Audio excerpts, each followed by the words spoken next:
What is up, guys? Alright, I'm here with another new video, and as y'all can see in today's video, man, we're gonna be covering the Los Angeles Lakers, as you can see by the thumbnail and the title, which is low-key kind of clickbait. I don't know. Is it clickbait? I don't really know.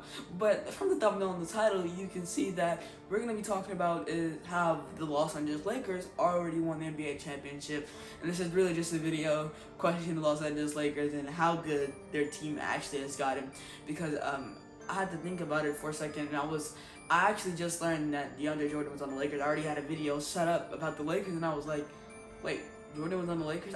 And now I want to say this, I am not a Lakers fan. I don't, keep up with the Lakers. There's actually, I'm a hardcore NBA fan, but I'm not, some people, they, keep up with every single team. But the Lakers, I know who they've gotten. I mean, I know their roster, but I don't know, the roster filler guys they've gotten already. So I had to look into it. I was like, oh, they made a pretty decent team, right? One of the biggest things that I've already talked about on the channel before, if you've been watching for a while, you've probably seen it, is how they don't have much shooting, but they're a good team, and we're going to be talking about their team and seeing and questioning how good they're actually going to be. We saw AD in the first preseason game. I wanted to do a video before the preseason, man, but it was I would have did it the day before, but then it was it just didn't work out. I was going all day. So, yeah, I guess we're just covering before the next day of preseason games, and I'll be up watching the Golden State Warriors, the first half, though, preseason game, because I don't think Steph's going to play the second half, so... where I'm at, the game doesn't come on till 9, so yeah. I'm glad I'm only watching the first half because I'm not staying up that late. But look, before we get into the video, though, I just want to say there's no biasness in the making of this video, because you see I have my Warriors pillows, and I'm saying this because I actually don't know why I'm saying this, but I felt like it was just a good message to give before I make the video. Hey, I'm not biased. I'm not a biased NBA fan. I'm not actually biased about the Lakers because I'm a Warriors fan. I do actually have a Steph Curry poster right over there, but you can't see it because the way I positioned my camera, obviously. I did that on purpose. Let's go ahead and get into the video because I'm actually rambling at this point, and I actually don't like rambling, even though I actually do like rambling because I'm doing it right now. Let me stop. Let's go ahead and get into the video. Firing off, I just want to say something. The Los Angeles Lakers have been one of the greatest NBA basketball teams ever. If you think of NBA basketball, and you think of all the teams, when you think of NBA basketball, I definitely think of the Celtics. I think of the Lakers. That's what I think of. I think of the Celtics and the Lakers. I don't know why, but those are the two teams that I think of when I think of NBA basketball. And some would say that's because of Larry Bird. Some would say that's because of Kobe Bryant and Magic Johnson. I mean, but those two teams have always, and I mean always, been on the radar. And the Lakers have been, just one of those teams that just, a lot of dedication goes into that, because they always have just made sure that they're trying to do something. And, it's not been the same owner for all these years. So you think about it, it's just part of the principle of being a Laker, coaching the Lakers. It's just part of the principle. So if you think about the Lakers, man, they've always been a good team. When we think about what they did this season, let's go over some of the changes that they make. So I know a lot of people, I want to say something real quick. People, if you're wondering before I give out who I think will be starting, I saw something, and I believe that the Lakers are actually going to be starting Kent Bazemore at the shooting guard. I'm just pointing that out because I know a lot of people think it's between Malik Monk and Wayne Ellington. Well, actually, I read a report and I saw something. It may be true, it may not, but I want to point out that I forgot they had Kent Bazemore. So he could possibly be the starting shooting guard for the Lakers.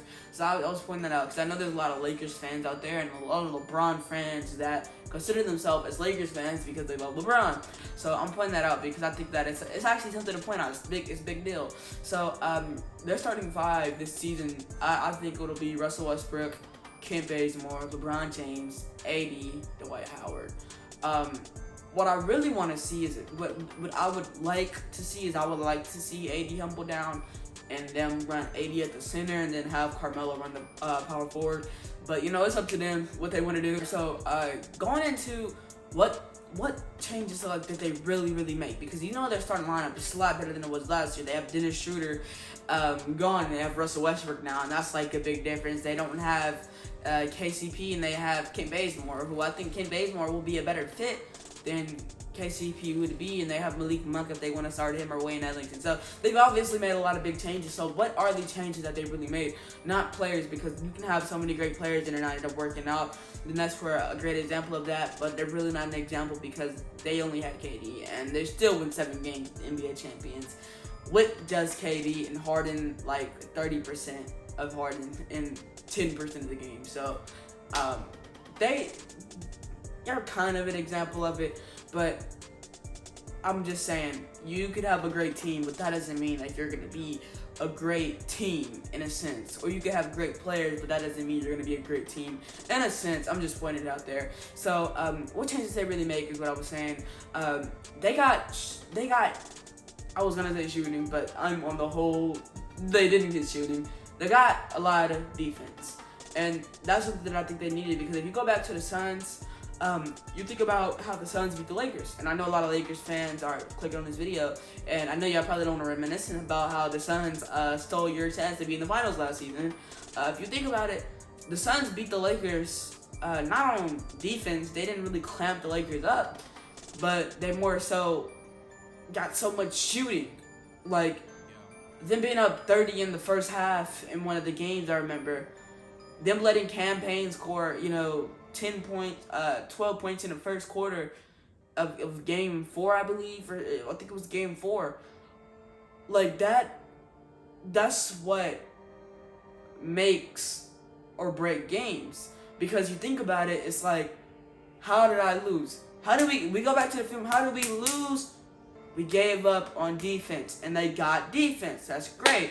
They lost shooting. That's great. It's not. That was sarcastic. It's really not. To be honest, the Lakers, they need a lot more shooting. And that's one of the biggest deals that I think that they've had in a long time. It's like they have what they need. I mean, you know what I mean? They have all the surrounding pieces, but they just don't have shooters. Is Russell Westbrook going to be in full effect? I mean, if we think about it, Russell Westbrook charges the paint, draws defenders, kick it out to LeBron, he's not going to shoot it. He can shoot it, he can hit one, but it's not consistent. Neither with AD. Maybe Wayne Ellington, I think, could shoot. I think Kent Bazemore could shoot. I think Malik Monk is not a shooter, but he can shoot technically. I feel like anybody in the league can shoot. So it's like, I really don't know.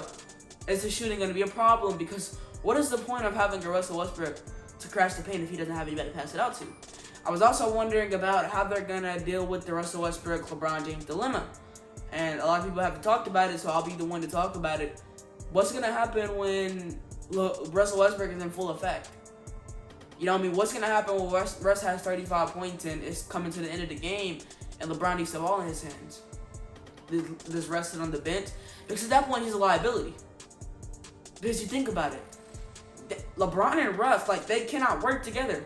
One of them's going to have the ball in their hands, and one of them's going to be camped out in the corner cutting. And both of those ways, if Russell Westbrook is cutting, then a shooter would be a better cutter than Russell Westbrook is. You know what I'm saying? So, what improvement are you making depending on what position you're putting your players in? Putting Westbrook in the position of sitting in the corner makes him worse than Kentavious Caldwell-Pope was, because KCP is a better shooter. You know what I'm saying? It's it depends on how you look at a situation to be like, oh, they had a better team, rather than, but how is this going to work out? It is a dilemma. But if you look at the title, I said, you might be like, how are we talking about the Lakers and talking about how they already won the championship, if you guys are rant about how bad Russell Westbrook and LeBron James are? I'm going to get to it.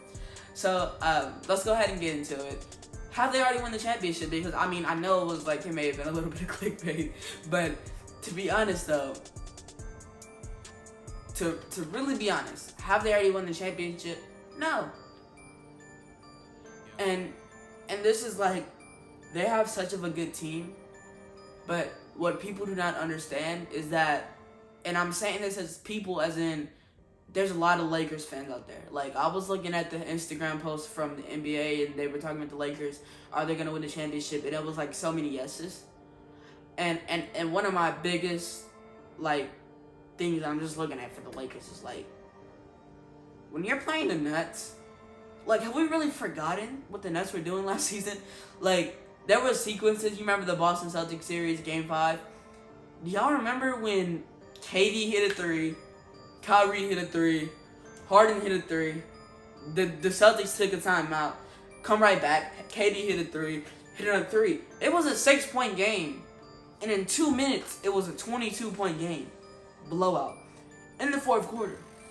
Like, the Lakers cannot go hand for hand with that.